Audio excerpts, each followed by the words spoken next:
Software ലോകം. ഈ വാക്ക് കേൾക്കുമ്പോൾ നിങ്ങളുടെ മനസ്സിലേക്ക് ആദ്യം വരുന്നതെന്താ? ഒരുപാട് കോഡും ഡേറ്റയും അങ്ങനത്തെ കാര്യങ്ങളൊക്കെയാണോ? എന്നാൽ സത്യത്തിൽ അതിനപ്പുറം ഈ കോഡിന് പിന്നിലുള്ള മനുഷ്യരുടെ ചില അടിപൊളി കഥകളിലേക്കാണ് നമ്മളിന്ന് ഒരുമിച്ച് പോകാൻ പോകുന്നത്. അപ്പൊ നമുക്ക് തുടങ്ങിയാലോ? നമ്മള് സോഫ്റ്റ്വെയറിനെക്കുറിച്ച് ആലോചിക്കുമ്പോൾ ഭൂരിഭാഗം പേർക്കും ഓർമ്മ വരുന്നത് അൽഗുരിതങ്ങളും ഡേറ്റയും പിന്നെ കമ്പ്യൂട്ടർ സ്ക്രീനിൽ ഇങ്ങനെ ഓടിപ്പോകുന്ന കോഡിന്റെ വരികളും ഒക്കെയാകും അല്ലേ? പക്ഷേ ഈ ടെക്നോളജി എന്ന് പറയുന്നത് ശരിക്കും മെഷീനുകളുടെ മാത്രം ലോകമാണോ? നമുക്ക് ആ കാഴ്ചപ്പാടിനെ ഒന്ന് മാറ്റി ചിന്തിച്ചു നോക്കാം. ഒരു നിമിഷം ചിന്തിച്ചു നോക്കൂ. ഈ ടെക് ലോകത്തെ ഏറ്റവും വലിയ കഥ ചിലപ്പോ ഈ കോഡിനെക്കുറിച്ചായിരിക്കില്ല, മറിച്ച് അത് എഴുതുന്ന, അതിനുവേണ്ടി രാവും പകലും ചിന്തിക്കുന്ന ആ മനുഷ്യരെക്കുറിച്ചായിരിക്കും. കാരണം ഓരോ കോഡിന് പിന്നിലും ഒരു ലക്ഷ്യമുണ്ട്, ഒരു സ്വപ്നമുണ്ട്, ഒരുപാട് വെല്ലുവിളികളുണ്ട്. അതെ, ഈ മനുഷ്യരുടെ കഥകൾ പറയുന്ന ഒരു ലോകത്തേക്കാണ് സോഫ്റ്റ്വെയർ പീപ്പിൾ സ്റ്റോറീസ് നമ്മളെ കൊണ്ടുപോകുന്നത്. അപ്പൊ നമ്മൾ ആദ്യം ചോദിച്ചില്ലേ, എന്താണ് ഇതിനപ്പുറമുള്ളതെന്ന്? അതിനുള്ള ഉത്തരം ഇവിടെ നിന്നാണ് തുടങ്ങുന്നത്. അപ്പോ ഈ സോഫ്റ്റ്വെയർ പീപ്പിൾ സ്റ്റോറീസ് എന്താണെന്ന് നമുക്കൊന്ന് ഡീറ്റെയിൽ ആയിട്ട് നോക്കാം. ഇത് ഇന്നോ ഇന്നലെയോ തുടങ്ങിയ ഒന്നല്ല കേട്ടോ. 7 വർഷത്തിൽ കൂടുതലായി ഈ ഫീൽഡിലുള്ള സംഭാഷണങ്ങൾക്ക് ഇവർ ചുക്കാൻ പിടിക്കുന്നുണ്ട്. അതുമാത്രമല്ല, 250-ലധികം എപ്പിസോഡുകൾ. ഒന്ന് ആലോചിച്ചു നോക്കിയേ. ടെക് ലോകത്തെ ഏറ്റവും മിടുക്കരായ ആളുകളുടെ 100 കണക്കിന് അനുഭവങ്ങളും കഥകളും അടങ്ങുന്ന ഒരു വലിയൊരു ലൈബ്രറി. അത് തന്നെയാണിത്.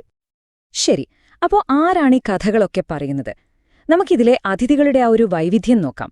വെറും സാധാരണക്കാരല്ല, സ്ഥാപകർ, വലിയ കമ്പനികളിലെ നേതാക്കൾ, ഗവേഷകർ, അങ്ങനെ ടെക് ലോകത്തെ മാറ്റിമറിക്കുന്ന ഒരുപാട് പേരുടെ ശബ്ദങ്ങൾ നമുക്കിവിടെ കേൾക്കാം. ദേ, ഈ റോളുകളുടെ ഒരു നിര കണ്ടോ? സിഇഒമാരും ഫൗണ്ടർമാരും മാത്രല്ല, CTO, HR ലീഡർമാർ, ഡീപ് ടെക് ഗവേഷകർ, എന്തിന് മെന്റൽ കണ്ടീഷനിംഗ് കോച്ചുകൾ വരെ ഇതിലുണ്ട്. ഇതിൽ നിന്ന് ഒരു കാര്യം ക്ലിയറാണ്: ഇത് ഡെവലപ്പർമാർക്ക് വേണ്ടി മാത്രമുള്ളൊരു ഷോ അല്ല. ടെക് ലോകത്ത് ആരുണ്ടോ അവർക്കെല്ലാം വേണ്ടിയുള്ളതാണ്. ഒരു ഉദാഹരണം നോക്കാം. ഫിഡലിറ്റി ഇന്റർനാഷണലിലെ ശിഖ മുഞ്ചിൽ പറഞ്ഞത് കേട്ടില്ലേ? സുഖവും വളർച്ചയും ഒരുമിച്ചു പോകില്ല.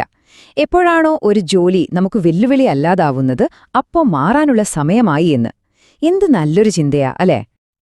അതുപോലെ തന്നെ BCT ഡിജിറ്റലിന്റെ CEO ജയ വൈദ്യനാഥന്റെ വാക്കുകൾ: പ്രവചിക്കാൻ നിൽക്കരുത്, പകരം പൊരുത്തപ്പെടുക. അതായത്, നാളെ എന്ത് സംഭവിക്കുമെന്ന് ഊഹിക്കുന്നതിലും നല്ലത് എന്ത് വന്നാലും അതിനനുസരിച്ചു മാറാൻ തയ്യാറാവുക എന്നതാണ്. Simple but powerful. ഈ ഷോയുടെ ഒരു ഗ്ലോബൽ റീച്ച് നമ്മളെ ശരിക്കും അത്ഭുതപ്പെടുത്തും. ഒരറ്റത്ത് ഹോളിവുഡിലെ ഡ്രീം വർക്ക്സ് പിക്ചേഴ്സിലെ ഒരു സീനിയർ എക്സിക്യൂട്ടീവ്, മറ്റൊരറ്റത്ത് നമ്മുടെ ഇന്ത്യയിലെ NIT ട്രിച്ചിയിലെ ഒരു പ്രൊഫസർ, ഒരു ഡാമേജ് പ്രിവെൻഷൻ കമ്പനിയുടെ CEO മുതൽ ഒരു AI സെക്യൂരിറ്റി സ്റ്റാർട്ടപ്പിന്റെ കോ-ഫൗണ്ടർ വരെ. ലോകത്തിന്റെ പല ഭാഗങ്ങളിൽ നിന്നുള്ള, ഇൻഡസ്ട്രികളിൽ നിന്നുള്ള കഥകൾ. ഓക്കെ, അപ്പോ ഈ കഥകളെല്ലാം കേട്ടിട്ട് നമുക്കെന്താ ഗുണം?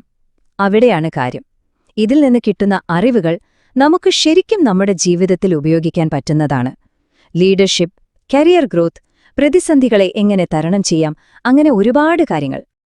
ഉദാഹരണത്തിന്, ഇക്കിഗായ് എന്ന ഈ ജാപ്പനീസ് കോൺസെപ്റ്റ് നോക്കൂ. നിങ്ങളുടെ പാഷൻ, അതായത് നിങ്ങൾക്കിഷ്ടമുള്ള കാര്യം, നിങ്ങളുടെ ജോലി, നിങ്ങളുടെ ജീവിത ലക്ഷ്യം, ഇതെല്ലാം എവിടെയാണോ ഒരുമിച്ച് വരുന്നത്, അതാണ് നിങ്ങളുടെ ഇക്കിഗായ്. നമ്മുടെ കരിയറിലൊരു ബാലൻസും ഒരു അർത്ഥവും കണ്ടെത്താൻ സഹായിക്കുന്ന ഒരു അടിപൊളി ടൂളാണിത്. ഇതെനിക്ക് ഭയങ്കരമായിട്ട് ഇഷ്ടപ്പെട്ടൊരു ഐഡിയ ആണ്. മേക്കേഴ്സ് ഓഫ് സോഫ്റ്റ്വെയർ, അതായത് സോഫ്റ്റ്വെയർ ഉണ്ടാക്കുന്നവർ, പിന്നെ മെന്റേഴ്സ് ഓഫ് സോഫ്റ്റ്വെയർ, അതായത് അതിനെ നന്നാക്കിയെടുക്കുന്നവർ. 2 തരം ആൾക്കാർ. നിങ്ങളിതിൽ ഏത് ടൈപ്പാണെന്ന് എപ്പോഴെങ്കിലും ചിന്തിച്ചിട്ടുണ്ടോ? പുതിയൊരു സാധനം സ്ക്രാച്ചിൽ നിന്നുണ്ടാക്കുമ്പോഴാണോ നിങ്ങൾക്ക് ത്രില്ല്? അതോ ഓൾറെഡി ഉള്ള ഒന്നിനെ എടുത്ത് മിനുക്കി പണിത് പെർഫെക്റ്റ് ആക്കുമ്പോഴാണോ? രസമുള്ളൊരു ചോദ്യമല്ലേ? ദാ വരണു അടുത്തൊരു കിടിലൻ ടൂൾ, രാധ മോഡൽ. സ്വയം മെച്ചപ്പെടാൻ സഹായിക്കുന്ന 5 സിമ്പിൾ സ്റ്റെപ്പുകൾ. റിഫ്ലക്റ്റ്, അതായത് ചിന്തിക്കുക. ആസ്ക്, ചോദിക്കുക. ഡിസൈഡ്, തീരുമാനിക്കുക. ഹെൽപ്പ്, സഹായിക്കുക. പിന്നെ ആക്ട്, പ്രവർത്തിക്കുക. ഓർക്കാനും ചെയ്യാനും എന്ത് എളുപ്പമാണെന്ന് നോക്കിയേ. ചുരുക്കി പറഞ്ഞാൽ ഇതിൽ നിന്ന് നിങ്ങൾക്ക് എന്തൊക്കെ കിട്ടും? നല്ല പെർഫോമൻസുള്ള ടീമുകളെ എങ്ങനെ ഉണ്ടാക്കാമെന്ന് പഠിക്കാം, കസ്റ്റമേഴ്സിനെ എങ്ങനെ ആഴത്തിൽ മനസ്സിലാക്കാം, കരിയറിലെ വലിയ മാറ്റങ്ങൾ വരുമ്പോൾ എന്ത് ചെയ്യണം, വർക്ക് ലൈഫ് ഹാർമണി എങ്ങനെ കണ്ടെത്താം, അങ്ങനെ നിങ്ങൾക്ക് വേണ്ട ഒരുപാട് കാര്യങ്ങൾ ഇതിലുണ്ട്. ഇനി നമുക്ക് ഏറ്റവും പ്രധാനപ്പെട്ട ചോദ്യത്തിലേക്ക് വരാം. ഇത്രയും കഥകളും അറിവുകളും ഒക്കെ കേട്ടിട്ട് നിങ്ങളുടെ കഥ എന്താണ്? ഇതിൽ നിന്നെല്ലാം എങ്ങനെയാണ് നിങ്ങൾക്കൊരു ഇൻസ്പിറേഷൻ കണ്ടെത്താൻ കഴിയുക? അപ്പോ എന്തിനാണ് നിങ്ങൾ ഈ കഥകൾ കേൾക്കേണ്ടത്? കാരണം ഒന്നാമത്, ലോകത്തിന്റെ പല ഭാഗത്തുമുള്ള ലീഡേഴ്സിൽ നിന്ന് നിങ്ങൾക്ക് കരിയർ ഇൻസ്പിറേഷൻ കിട്ടും. ടെക് ലോകത്തെ പുതിയ ട്രെൻഡുകളെക്കുറിച്ച് ഇൻസൈഡർ പെർസ്പെക്റ്റീവ് ലഭിക്കും. നിങ്ങളുടെ സ്വന്തം വളർച്ചയ്ക്ക് ആവശ്യമായ ആശയങ്ങൾ കണ്ടെത്താം. പിന്നെ എല്ലാത്തിനുമുപരിയായി കോഡിനും മെഷീനുകൾക്കും അപ്പുറമുള്ള മനുഷ്യരുടെ കഥകൾ കേൾക്കാം.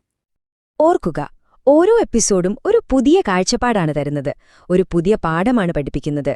നിങ്ങളുടെ സ്വന്തം കഥ എഴുതാൻ സഹായിക്കുന്ന ഒരു പുതിയ ഊർജ്ജമാണ് ഓരോ എപ്പിസോഡും.